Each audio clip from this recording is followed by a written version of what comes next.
Hi friends, welcome back to our channel. இன்னைக்கு நம்ம சேனல்ல என்ன பார்க்க போறோம்னு பாத்தீங்கன்னாக்கா சிம்பிளான ஒரு ரெசிபி தான். அது நான்வெஜ் தான். பாத்தீங்கன்னா சிக்கனோட ஈரல், கல்லீரல், மண்ணீரல் போட்டு நான் இப்போ வந்துட்டு அது ஒரு கிரேவி மாதிரி பண்ண போறேன். அது சிம்பிளான ரெசிபி, பேச்சுலர்ஸும் சமைக்கலாம், நீங்களும் அவசரத்துக்கு சமைக்கலாம். இப்போ அது எப்படி செய்ய போறேன்னு சொல்றதுக்கு காட்டுறேன். இப்போ நம்ம வீடியோக்குள்ள போலாம்.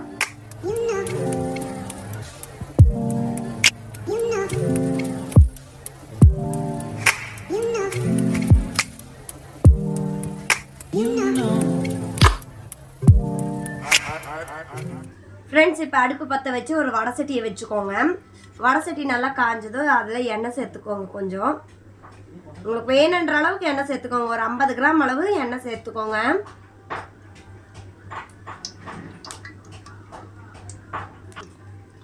போதும். இப்போ எண்ணெய் நல்லா காஞ்சதுமே இஞ்சி பூண்டு பேஸ்ட் வந்துட்டு ஒரு 2 டேபிள் ஸ்பூன் அளவுக்கு சேர்த்துக்கோங்க.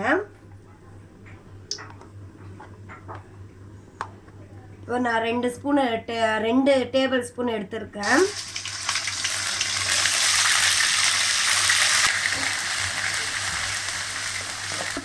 பார்த்து போடுங்க. இஞ்சி பூண்டு பேஸ்ட் போடும்போது, எண்ணெயில் போடும்போது டீ மீடியமாக வச்சுட்டு இஞ்சி பூண்டு பேஸ்ட்டு போட்டுக்கோங்க. பாருங்க, இப்போ இது கூட நம்ம வந்துட்டு கருவேப்பிலை சேர்த்துக்கலாம். ஒரு கொத்து அளவுக்கு கருவேப்பிலை சேர்த்துக்கோங்க. நல்லா இஞ்சி பூண்டு பேஸ்ட் நல்லா வதக்கணும். நல்லா வதங்கட்டும். இப்போ கொஞ்சம் ஹையில் வச்சுக்கோங்க.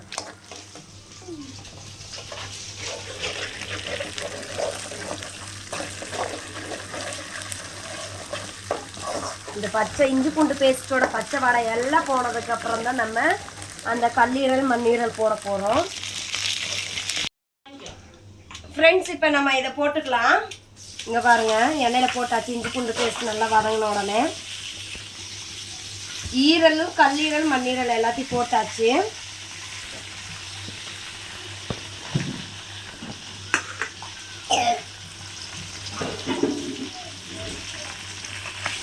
இதில் வந்துட்டு கோழியோட தொண்டையும் சேர்த்து போட்டிருக்காங்க நமக்கு.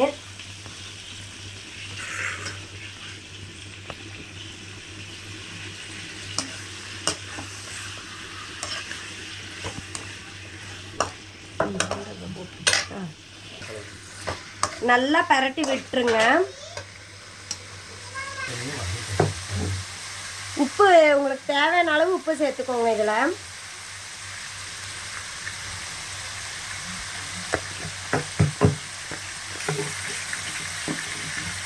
மஞ்சத்தூள் வந்துட்டு 1 டீஸ்பூன், 1 டீஸ்பூன்ன்றது 1.5 டீஸ்பூன் போட்டுக்கோங்க.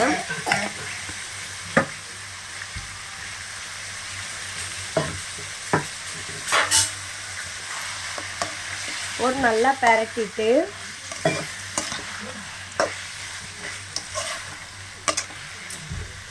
பாருங்க ஃப்ரெண்ட்ஸ், இப்போ பார்க்குறதுக்கு எவ்வளோ நல்லா இருக்குன்னு பாருங்க. இன்னும் நம்ம பொடி போட்டதுக்கப்புறம் இன்னும் செம்மையாக இருக்கும். என்னடா இவன் வெங்காயம், தக்காளி எதுவுமே போடலையேன்னு பார்க்காதீங்க. இதுக்கு அது தேவையே கிடையாது.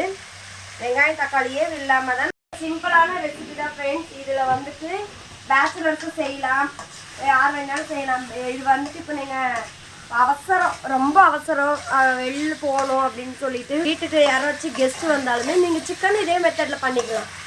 என்ன, இதே மெத்தடில் கல்லீரல், மண்ணீரல் போடுறதுக்கு பதிலாக சிக்கனை போட்டுக்கோங்க. அவ்வளோதான், இதோட வேலை முடிஞ்சுது. இப்போ பாருங்கள், கறி மசாலா தூள் வந்துட்டு 2 ஸ்பூன் போட்டுக்கோங்க.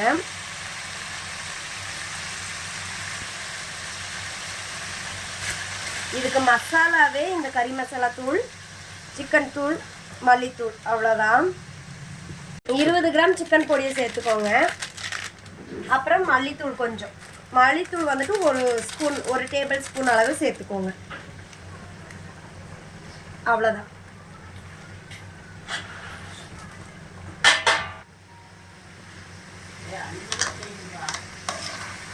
இது எல்லாத்தையும் சேர்த்து இப்போ நம்ம வந்துட்டு பரட்டி எடுத்துக்கலாம்.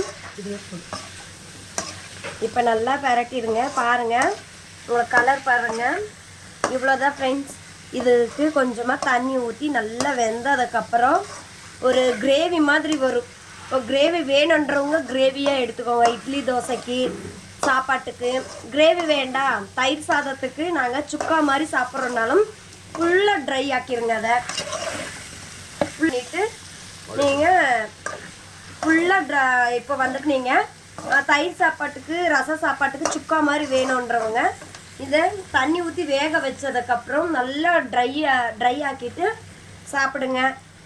இட்லி தோசை சாதத்துக்கு போட்டு பரட்டி சாப்பிட்றவங்க வந்துட்டு தண்ணி ஊற்றி கொஞ்சம் கிரேவி கன்சிஸ்டன்சியில் எடுத்துக்கோங்க. இப்போ ஓகே, இந்த கொஞ்சம் இந்த பச்சை வாடை போகட்டும். இந்த மசாலாவோட தண்ணி ஊற்றும் போது உங்களுக்கு நான் காட்டுறேன். ஃப்ரெண்ட்ஸ் இங்கே பாருங்கள், இப்போ நமக்கு எண்ணெய் வந்துட்டு பிரிஞ்சு வந்துருச்சு. நம்ம ஊற்றின எண்ணெய் கொஞ்சமாக தான் ஊற்றணும். மசாலா நல்லா வறுத்து எடுத்த உடனே நம்ம மசாலுக்கு பச்சை வாசையெல்லாம் போயிடும். இப்போ நாம் இந்த ஸ்டேஜில் இருக்கும்போது நம்ம கொஞ்சமாக தண்ணி சேர்த்துக்கலாம். உப்பெல்லாம் செக் பண்ணிவிட்டு நீங்கள் தண்ணி சேர்த்துங்க. இப்போ வந்துட்டு அடுப்பு வந்துட்டு ஹையில் வச்சுட்டு தண்ணி உங்களுக்கு தேவையான அளவு இது வேகிறதுக்கு தேவையான அளவு தண்ணி ஊற்றுங்க. மிளகாத்தூள் வந்துட்டு உங்களுக்கு தேவையான போட்டுக்கோங்க. நான் வெயில் அதிகமாக இருக்கிறதுனால மிளகாத்தூள் நான் சேர்க்க கிடையாது. மிளகாத்தூளும் சேர்த்தாக்கா நல்லா தான் இருக்கும், காரம் டேஸ்ட்டாக நல்லாயிருக்கும். காரம் அதிகமாக சாப்பிட்றவங்க சேர்த்துக்கோங்க. நான் வந்துட்டு குழந்தைங்க சாப்பிட்றதுனால காரம் கம்மியாக சேர்த்துருக்குறேன். இதுவே நீங்கள் பெரியவங்க மட்டும்தான் சாப்பிட்றது அப்படின்னு சொல்லி சொன்னீங்கன்னாக்கா நீங்கள் வந்துட்டு மிளகாத்தூள் சேர்த்துக்கோங்க. அது சேர்த்துனாக்கா காரம் எச்சாயிடும். நான் வந்துட்டு மிளகாத்தூளை ஸ்கிப் பண்ணிவிட்டு பெப்பர் பவுடர் தூவி விட போகிறேன் மேலே. இது நல்லா ட்ரை ஆனதுக்கப்புறம் இப்போ இது நல்லா கொதிக்கட்டும். கொதிச்சதுக்கப்புறம் உங்களுக்கு நான் காட்டுறேன் எந்த லெவலில் இருக்குன்னு. இப்போ ஓப்பன் பண்ணி பார்க்கலாம். பாருங்கள் எவ்வளோ நல்லா கலர்ஃபுல்லாக வந்துச்சுன்னு பார்த்திங்களா. ஸோ நான் வந்துட்டு தோசைக்காக நான் கிரேவி மாதிரி இது எடுத்துருக்கேன் எனக்கு. பாருங்கள், ஸோ இதில் வந்துட்டு இப்போ நம்ம பெப்பர் தூளை தூவலாம். ஃப்ரெண்ட்ஸ் இப்போ நம்ம வந்துட்டு நமக்கு தேவையான அளவு பெப்பர் தூள் தூவிக்கோங்க. ஃப்ரெண்ட்ஸ் இப்போ நம்ம வந்துட்டு பெப்பர் தூள் நமக்கு தேவையான அளவு நம்ம சேர்த்துக்கலாம். எதுக்காக சேர்க்குறேன்னாக்கா அது வந்துட்டு கவுச்சி ஸ்மெல் அடிக்கும். ஸோ அந்த கவுச்சி ஸ்மெல் வந்துட்டு பெப்பரை வந்துட்டு எடுத்துரும். இப்போ வந்துட்டு ஈரல் வந்து கவுச்சி ஸ்மெல் அடிக்கும், அதனால் நம்ம வந்துட்டு பெப்பர் தூள் தூவிக்கலாம். அதுக்கு அப்புறம் கொத்தமல்லி கொஞ்சமாக தூவிக்கலாம். இப்போ அவ்வளோதான், நம்ம டிஷ்ஷு ரெடி ஆயாச்சு. பாருங்கள், இதை நான் சர்வ் பண்ணிவிட்டு உங்களுக்கு நான் காட்டுறேன். இப்போ நம்ம ஸ்டவ் ஆஃப் பண்ணிக்கலாம். ஃப்ரெண்ட்ஸ் இங்கே பாருங்கள், சூப்பரான ஈரல் கிரேவி ரெடி. ஸோ இதை நீங்கள் வந்துட்டு நான் முதல்ல சொன்ன மாதிரி ட்ரை சுக்காவாக வேணும்னா நல்லா ட்ரை ஆக்கிடுங்க. கிரேவி மாதிரி வேணும்னா பாதியாக இருக்கும்போது நீங்கள் வந்துட்டு எடுத்துக்கோங்க, கிரேவியாக இருக்கும்போது எடுத்துக்கோங்க. இப்போ பாருங்கள், இப்போ நம்ம சாப்பிட்டு பார்க்கலாம் எப்படி இருக்குன்னு சொல்லிட்டு. பாருங்கள்,